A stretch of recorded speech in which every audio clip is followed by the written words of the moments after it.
আসামিদেরকে সহযোগিতা করতেছে, ইনঅ্যাকশন করতেছে না গ্রেফতারের কারণে।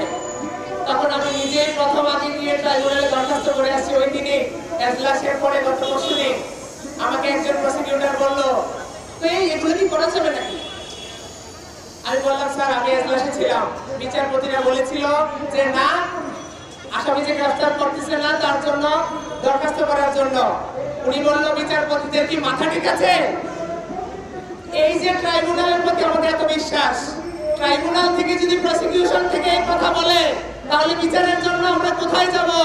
বিচার নামে যে রঙ্গমঞ্চ তৈরি করা হয়েছে, আপনারা দেখেছেন আজকে 6 মাসে কয়টা আসামিকে গ্রেফতার করেছে?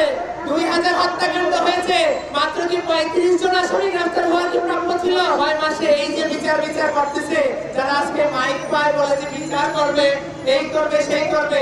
বিচারের জন্য তো, ফাঁসি দেওয়ার জন্য তো আসামিকে গ্রেফতার করতে হবে। আসামি যদি গ্রেফতার না হয় তাহলে ফাঁসিটা দিবে কাকে? এই বিচার নামে রঙ্গমঞ্চ তৈরি করার মানেটা কি? জাতির কাছে প্রশ্ন। আমরা বিচারের জন্য হন্যি হয়ে ঘুরতেছি। এই সরকারটা আমাদের সরকার ক্ষমতায় থাকাকালীন যদি আজকে আমাদের এই বিচারের জন্য এমন পদে পদে হেনস্থা হতে হয়, তাহলে আমরা কোথায় যাব? আমরা জাতির কাছে প্রশ্ন রেখে যাচ্ছি।